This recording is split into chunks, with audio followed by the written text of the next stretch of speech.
For 30 years, she was the first friendly face children saw each morning. She was there in rain, sunshine, wind and snow, getting the children safely across the street. She knew their names, their fears, and their stories.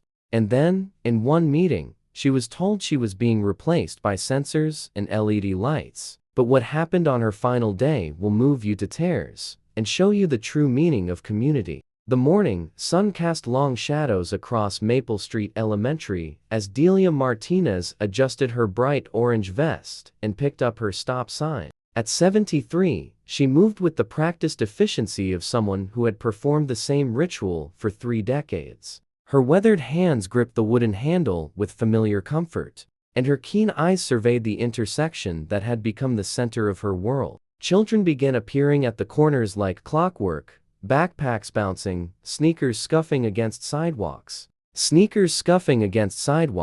Voices carrying the excited chatter of another school day beginning. Delia knew each face, each name, and each story. There was Tommy, who always forgot his lunch money on Mondays. Maria, who practiced her spelling words aloud while walking, and little Jake Morrison, who still held his mother's hand despite being in 3rd grade. "Morning, Ms. Delia," called Rosa Gutierrez, as she approached the corner, her dark hair pulled back in a neat ponytail. The 6th grader carried a small paper bag that Delia recognized immediately. "Friday cookies?" Delia asked with a smile, though she already knew the answer. For 2 years, Rosa had brought her homemade cookies every Friday. Chocolate chip, oatmeal raisin, sometimes snickerdoodless when her grandmother visited. "A Beulah's recipe," Rosa said proudly, handing over the bag. She added extra cinnamon this time. Delia accepted the gift with genuine warmth. "You tell your grandmother I said thank you. Now, let's get you across safely." The crossing ritual was a dance Delia had perfected over the years.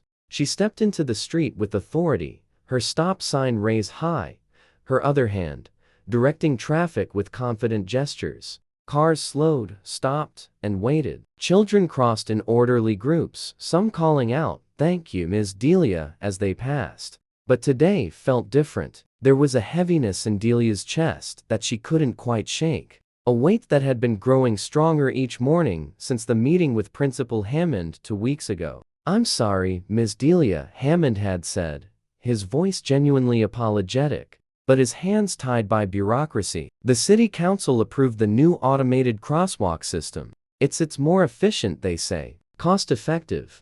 Delia had sat in the uncomfortable plastic chair in his office, her uniform still crisp despite the afternoon heat, and listened as he explained how flashing lights and electronic signals would replace 30 years of human care and attention. Although the school didn't technically employ her, she served as a crossing guard under the city council's public safety department. She had been assigned to Maple Street Elementary 30 years ago and never left. Over the decades, she had become as much a fixture as the flagpole out front, bridging city policy and schoolyard reality with quiet and wavering dedication. "When?" she had asked simply. "End of the month. We'll have a small ceremony, of course. A plaque, maybe, to honor your service." She had declined the ceremony then, just as she had every time Hammond brought it up since. Delia didn't want a plaque gathering dust in a display case. She wanted to work, to serve, to be useful. Now, as the last group of morning stragglers crossed the street, Delia felt the familiar satisfaction of a job well done. But underneath it lurked the knowledge that she had only 5 more days of this routine that had defined her adult life. "Ms. Delia," a voice called from across the street. She turned to see Kyle Peters jogging toward her, his city engineer's badge catching the sunlight. Kyle had been one of her first students when she started the job. A gap-toothed kindergartner who was afraid of the crossing because the cars seemed so big and fast. "Kyle," she said, with genuine pleasure, "shouldn't you be in some important meeting, designing roads or fixing traffic lights?" He laughed, the sound carrying echoes of the little boy she remembered. "Actually, that's kind of why I'm here. I heard about the automated system." Delia's expression tightened slightly. "Word travels fast. I wanted you to know. I fought it. In the planning committee, I told them about the personal touch, about how you know every kid's name, how you've prevented accidents that no automated system could have caught. But they didn't listen, Delia said matter-of-factly. Kyle's silence was answer enough. He shuffled his feet, looking for a moment like the uncertain child she once guided across this very street. There might be other options though, other ways the city could use your experience. Delia shook her head. I appreciate it, Kyle, but I'm not looking for busy work. I'm not interested in being shuffled into some made-up position to make people feel better about putting me out to pasture. That's not what I meant. I know what you meant, Delia said gently, and I know you mean well. But some things just end, Kyle. That's life. The afternoon shift brought its rhythm and challenges. Delia stationed herself at the corner as the final school bell released its flood of students. She had learned to read the patterns over the years. Mondays were sluggish, Wednesdays brought energy, and Fridays were joyful but scattered. But today carried an undercurrent of tension. Word had spread about her impending departure, and she could see it in the way some of the older children looked at her, in the extra hugs from the kindergartners, in the way parents lingered to chat longer than usual. Mrs. Trevor stopped by during the afternoon shift. Ms. Delia, I wanted to thank you personally. Emma still talks about how you helped her through that difficult time in second grade. Delia remembered. Emma had been dealing with her parents' divorce, arriving at school each morning with red eyes and a heavy heart.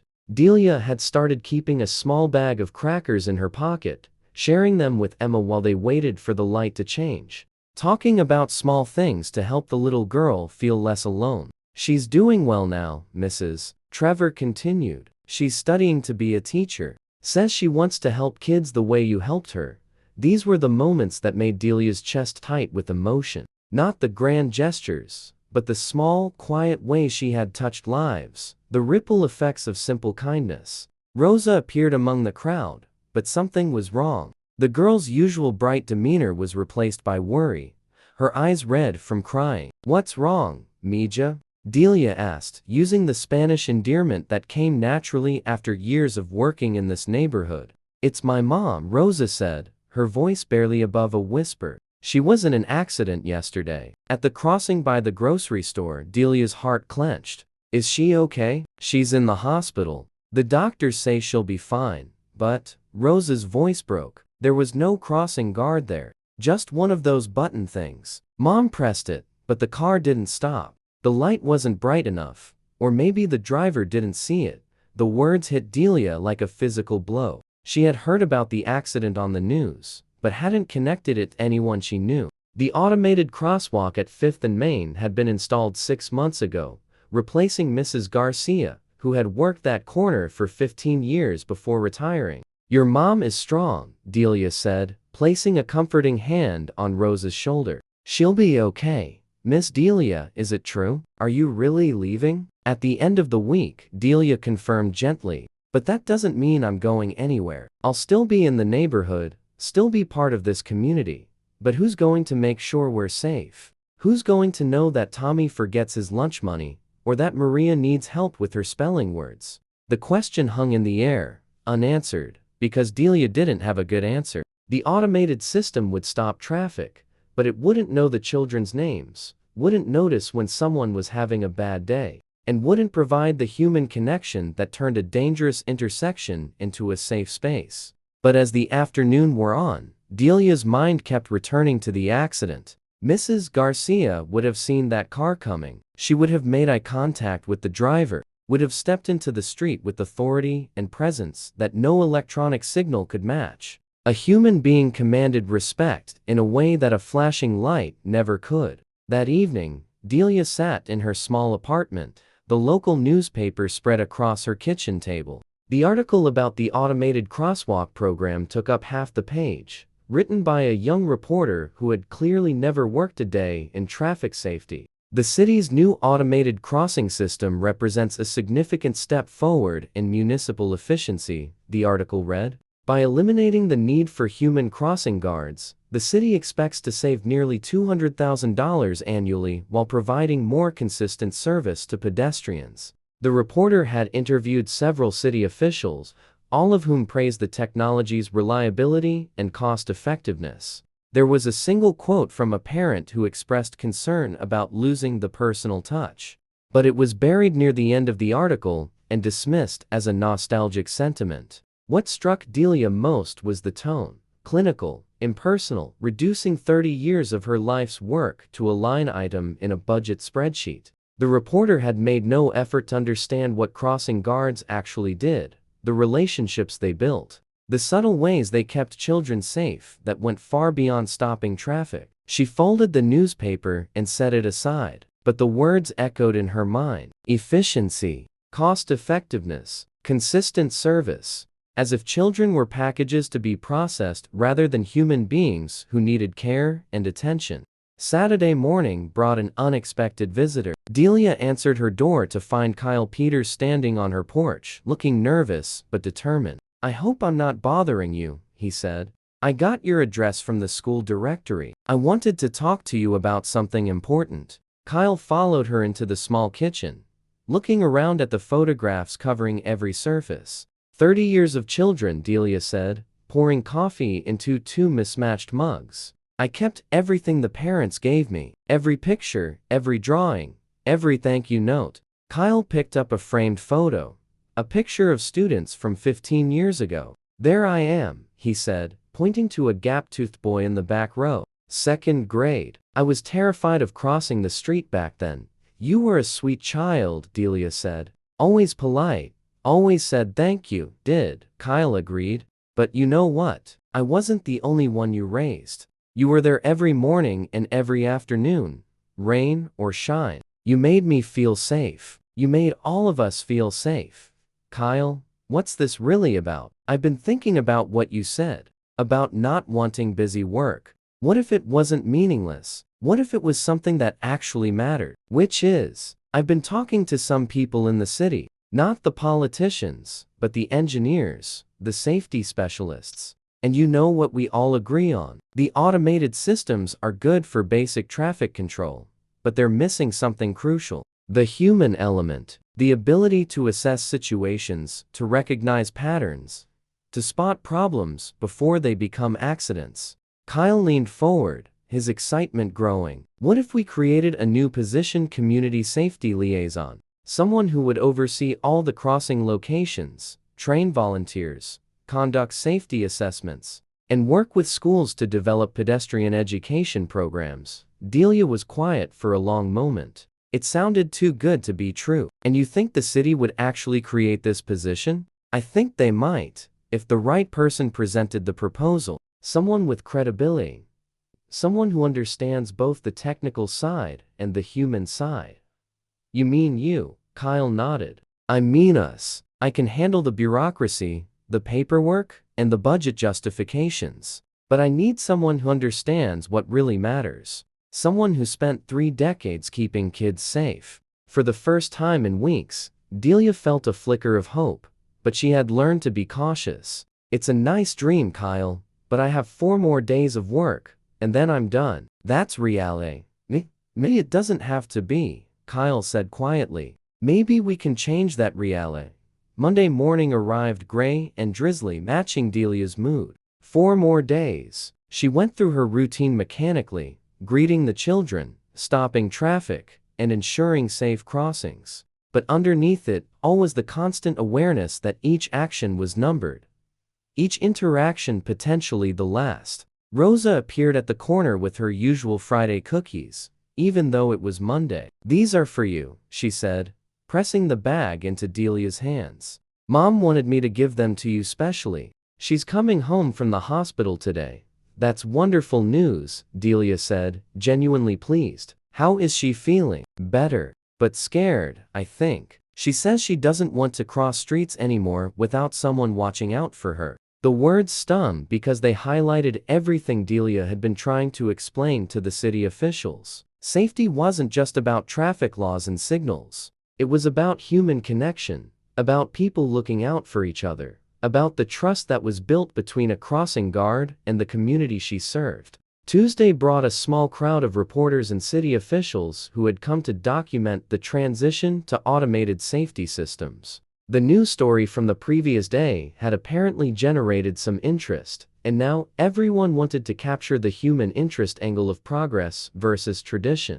Delia tried to ignore them as much as possible, focusing on her work while cameras rolled and officials made statements about innovation and efficiency. But their presence was distracting, turning her familiar corner into a stage for a performance she had never agreed to give. Miss Martinez called another reporter, this one from the city's main television station. Can you show us how the new automated system will work? Delia looked at him with barely concealed irritation. I don't work for the automated system. I work for the children. If you want to know how lights and sensors function, ask an engineer. Principal Hammond appeared at her elbow, looking apologetic but determined. Miss Delia, I know this is difficult, but the city wants to ensure a smooth transition. Maybe you could demonstrate how you've been doing the job, so people can understand what's changing? For a moment, Delia considered refusing. But then she saw the children gathering at the corner, some of them looking nervous about the cameras and strangers. This wasn't about the media or the city officials. It was about her kids, and they needed her to be calm and steady. All right, she said finally, but I do this my way. As the cameras rolled, Delia went through her crossing routine with extra care. She showed how she positioned herself to have maximum visibility of both traffic and pedestrians, how she made eye contact with drivers to ensure they had seen her signal, and how she knew exactly how long each group of children needed to cross safely. See Jimmy there? She said to the reporter, pointing to a boy with leg braces. He needs an extra 15 seconds to make it across safely. I've been timing his crossings for 2 years now. I know exactly when to stop traffic to give him enough time, and I know which drivers are patient and which ones get impatient. She demonstrated how she positioned herself to block aggressive drivers from making right turns while children were still in the crosswalk, and how she used her body language and presence to command respect from people who might ignore a traffic signal. That's Mrs. Rodriguez over there, she continued, nodding toward a woman with a stroller and 2 toddlers. She's got 3 kids under 5, and that stroller has a bad wheel that makes it pull to the left. I always make sure she has extra time, and I position myself where I can steady the stroller if needed. The reporter looked impressed, despite himself. And you know all of this just from observation? I know this because I pay attention, Delia said simply. Because I care about these people. Because my job isn't just to stop traffic, it's to keep this community safe. And that means understanding what each person needs. As the morning shift ended, one of the city officials approached her. Councilman Bradley was a thin man in his 50s, with the kind of polished appearance that suggested he had never worked a day in actual public service. Ms. Martinez, he said, extending his hand. I've been watching your work this morning, and I have to say, it's quite impressive. Very thorough, thank you, Delia said, though she could hear the condescension in his tone. I hope you understand that this transition to automated systems isn't a reflection on your performance. It's simply a matter of progress, of bringing our city into the modern age. I understand perfectly, Delia replied. You're replacing people with machines because machines don't ask for raises or health insurance or pension contributions. Bradley looked uncomfortable. Well, there are certainly economic considerations. But this is really about efficiency and reliability, Councilman Bradley. Delia interrupted, with respect. I've been doing this job for 30 years. I've never missed a day due to illness. Never had an accident on my watch, and never failed to show up because of weather or personal problems. How exactly is that unreliable? The official struggled for a response, finally settling on, well, the automated systems will provide consistency across all locations. Will they know that the Smith family's dog gets loose every Tuesday morning and sometimes runs into the street? Will they notice when 8-year-old Maria is walking slower than usual because she's being bullied at school? Will they remember that the Garcia family's grandfather has dementia and sometimes wanders away from home? Bradley's discomfort was obvious now. I'm sure the systems will be adequate for basic safety needs. Basic safety needs, Delia repeated. That's exactly the problem. You think safety is basic. You think it's just about stopping cars and moving pedestrians. But real safety is about understanding people, about building relationships, about caring enough to notice when something's wrong. The conversation was interrupted by the arrival of Kyle Peters, who had apparently been watching from across the street. He approached with a folder under his arm and a determined expression. "Councilman Bradley," he said, extending his hand. "Kyle Peters, city traffic engineer. I was hoping to catch you here." "Mr. Peters," Bradley said, looking relieved to have someone else to talk to. "I understand you've been working on the automated crossing project." "Among other things," Kyle said. "Actually, I wanted to discuss a related proposal with you about maximizing the effectiveness of our new safety systems." He opened his folder and pulled out a thick document. "This is a proposal for a new position, Community Safety Liaison, someone who would work in conjunction with the automated systems to ensure optimal safety outcomes." Bradley glanced at the document skeptically. "We've already made our decision about the crossing guard positions. This isn't about crossing guards," Kyle said smoothly. "This is about comprehensive safety management. The automated systems are excellent for basic traffic control, but they need human oversight to function at peak efficiency. Someone who can assess performance, identify problem areas, and coordinate with schools and community organizations."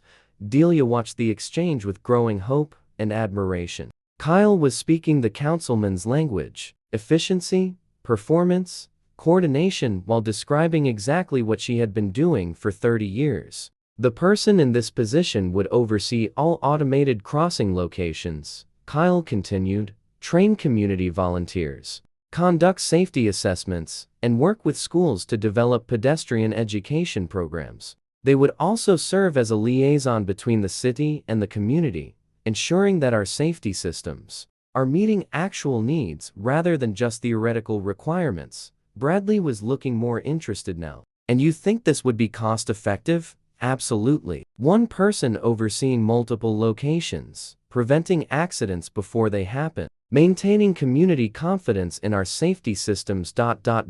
It would more than pay for itself in reduced liability and improved public relations." "And you have someone in mind for this position?" Kyle looked directly at Delia. "I can't think of anyone more qualified than someone who has 30 years of experience in community safety, a perfect attendance record, and the trust of every family in this district." For the first time, Delia allowed herself to hope that maybe, just maybe, this wasn't the end of her story after all. Friday morning, the last morning, dawned clear and bright. Delia dressed in her uniform with extra care, polishing her badge, pressing her vest, and making sure everything was perfect. She wanted to end as she had begun, with dignity and professionalism. But as she approached the corner, she stopped in amazement. The entire block was lined with people, former students, parents, teachers, neighbors. They held signs reading, "Thank you, Miss Delia. You got us here safely," and 30 years of service. Rosa stood at the front of the crowd, beaming with pride. Behind her was Kyle, holding a folder and grinning. But it was the faces that took Delia's breath away. Children she had helped cross the street who were now adults, professionals, parents themselves. "What is this?" Delia asked, though her voice was thick with emotion. "This is your community," said Principal Hammond, stepping forward. "These are the people whose lives you've touched." One by one, former students approached her. There was Marcus, now a firefighter, who remembered how she had helped him overcome his fear of busy streets. Jennifer, a teacher who credited Delia with inspiring her to work with children. David, a police officer who said her example had shown him the importance of community service. "We heard about the city's decision," said Dr. Sarah Kim, who had been one of her kindergartners 25 years ago. "And we wanted you to know that what you do matters. That you matter." Kyle stepped forward, his folder in hand. "And we wanted you to know that this doesn't have to end. The city council approved the community safety liaison position. They want you to take it." Delia stared at him in disbelief. "They approved it?" "Unanimously," Kyle said. "When they saw how many people came forward to support it, when they realized how much impact you've had on this community, they couldn't say no." The crowd began to applaud, and Delia felt tears streaming down her cheeks. For weeks, she had been preparing to let go, to accept that her time of service was over. But now, surrounded by the faces of people she had helped, she realized that her real work was just beginning. As the morning progressed, Delia performed her crossing guard duties one last time, but with a difference. Now, she wasn't just helping children cross the street, she was preparing to help an entire community navigate the challenges of keeping its most vulnerable members safe. The automated crosswalk system would still be installed, but it would be part of a larger network of safety measures that included human oversight, community education, and the kind of personal attention that no technology could replace. When the last child had crossed safely, Delia looked back at the corner that had been her world for 30 years. Tomorrow, it would look different and function differently. But the care, the attention, the human connection that had made it special, those things would continue, expand, and be enhanced. Rosa appeared at her side, carrying a final gift, a scrapbook filled with photos, drawings, and letters from students past and present. "We made this for you," Rosa said, "so you'll remember." Delia accepted the scrapbook with trembling hands. As she flipped through the pages, she saw her entire career reflected back at her kindergarten drawings of stick figures holding stop signs, thank you letters from parents, photos of graduations, and weddings from students who had grown up under her care. "I won't forget," Delia said, her voice strong despite her tears. "How could I forget any of this?" Kyle waited until the others had gone before approaching her. "So," he said with a smile, "ready to change the world?" Delia looked at him, the gap-toothed kindergartner who had become a traffic engineer, who had refused to let her service end without meaning, who had shown her that sometimes the best tribute to the past is building a better future. "I've been ready for 30 years, she said. "I just didn't know it yet." As they walked away from the corner together, Delia carried with her the scrapbook of memories, the warmth of community support, and the knowledge that her real work, the work of caring for others, of building connections, of making the world safer for those who needed protection, was far from over. The crossing guard's farewell had become a crossing guard's beginning, and Delia Martinez walked confidently toward whatever came next, knowing that she had learned the most important lesson of all. You don't have to change the world to change someone's life. You just have to care enough to walk beside them, one step at a time.